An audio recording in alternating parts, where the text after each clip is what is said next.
Mr. Morrison was the owner of a small company. Only 4 people worked there. One day, he came to the office and didn't find his favorite slippers. He always put them on while working. The man searched everywhere and finally spotted them on the roof of the building. Mr. Morrison was furious. He entered the office and started to question his employees. Daniel said, "I don't even know where you keep your slippers." Andrew said, "I'm terrified of heights. I have never climbed up there." Sandra said, "I'm wearing high heels today. I can hardly walk in them." Emily said, "I respect you too much to do it to you." One of the employees is lying. Who is it?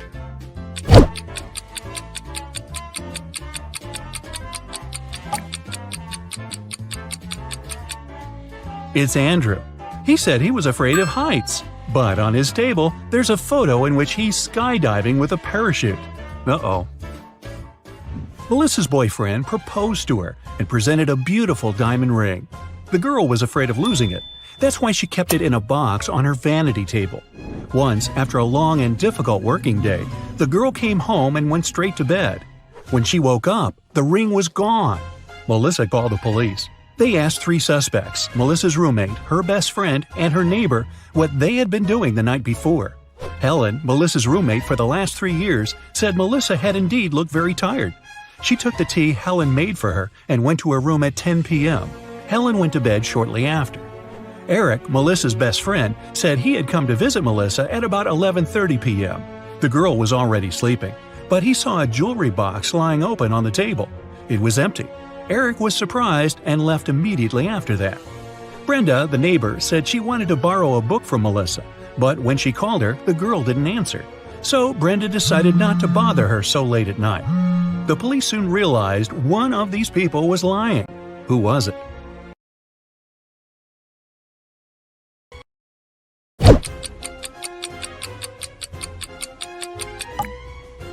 It was Eric. He was only asked what he had been doing the evening before, but he mentioned the jewelry box. He must have known the ring was missing because he took it. A group of friends went camping. They found a beautiful place in the forest near the river. They were planning to spend a week there, but on the 3rd day, Chris disappeared. The rest of the group gathered near a campfire to figure out where he could be. Paul said, "We didn't have enough firewood. I went deeper into the forest to get some. When I came back, Chris was already gone." Ashley said, "I was near the river washing my t-shirt. I stained it with ketchup during lunch." Nancy said, "I felt unwell, so I decided to take a nap. I was sleeping when an owl woke me up." One of the young people is lying. Do you know who it is?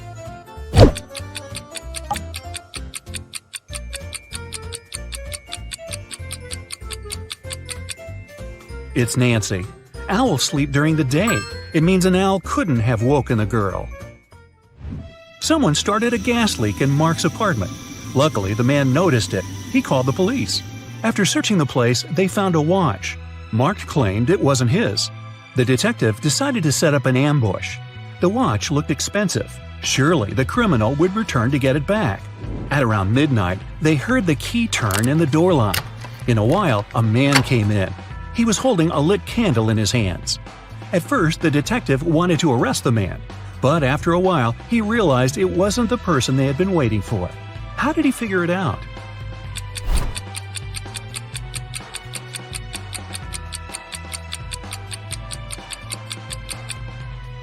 Whatever the man was doing in Mark's apartment, he wasn't the one responsible for the gas leak. That criminal wouldn't have entered the apartment holding a burning candle. They would be sure the place was still full of gas. The police found out one particular gang was going to rob a bank. An undercover agent was sent to the restaurant where the criminals always gathered in the evening. His task was to attach a tiny GPS tracker to one of the gang members. Then the police would know about their location and would be able to prevent the robbery. The leader of the gang was the mastermind of the group. All other members were just muscle. The undercover officer had to be very attentive around the leader.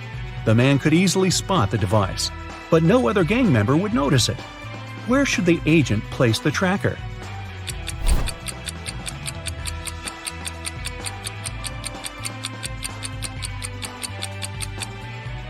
On the gang leader's backpack. He's the only person who can spot the device, but not if it's on his own back. Police got a call from the house of a wealthy man. He didn't come home after going for a jog. When several police officers, they were the maid, the millionaire's wife, and his driver. The maid said, "When Mr. Jones went for a jog, he asked me to prepare his breakfast. I immediately got down to work. But it's been 3 hours and he hasn't returned yet." The wife was worried too. "I saw him in the morning, but he was in a hurry. We just greeted each other and I went to work." The driver told the police he had been waiting for his boss in the car, scrolling through his social media. Who knows something about the millionaire's disappearance?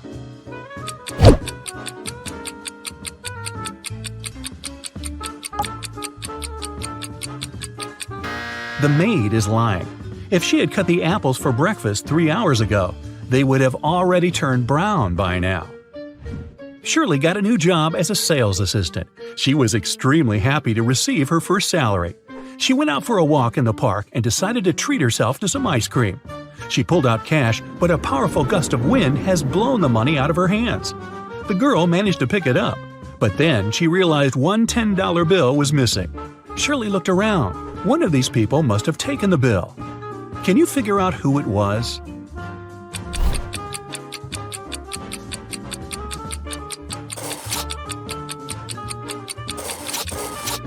It's the man in the red baseball cap. The bill is under his right foot. Detective Larson was walking along the street. Suddenly, he saw a man grab an elderly woman's bag and run away. The detective immediately rushed after the criminal, but the man disappeared behind the kitchen door of a small restaurant. When Detective Larson entered, he saw 3 cooks preparing food. Which cook is fake?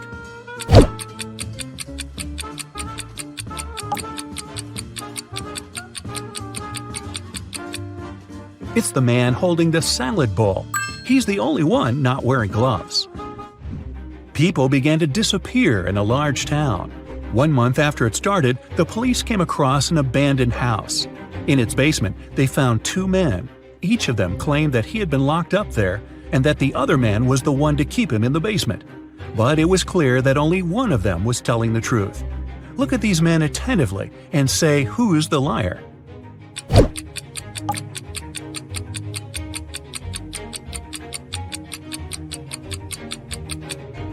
It's the man who's smiling. If he had spent 4 weeks locked up, he would have a beard and mustache by now. But he's clean-shaven. Rachel Brown, the owner of a large and successful company, has disappeared right from her office. The police suspect that some of her subordinates might know where the woman is. They questioned 3 people. Ruth, the HR manager, is the first to enter. "We were going to fire an employee that day. I came to get Miss Brown's signature." Adam, the accountant, says, "I indeed came to her office. She had to approve the company's budget for the next year." And the secretary comes in last. "I saw Ms. Brown today, but only for a minute or so. I asked her to sign my leave request." The police officers immediately realize who is lying. Can you figure it out too?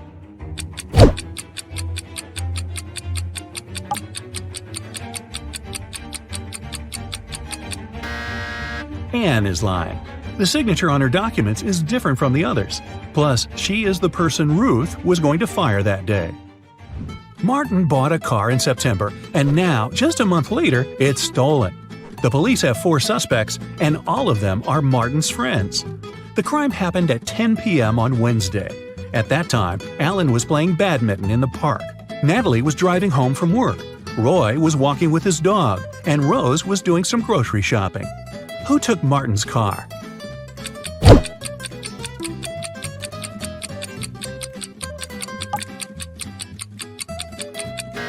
It was Alan. At 10 p.m. in October, it's too dark to play badminton.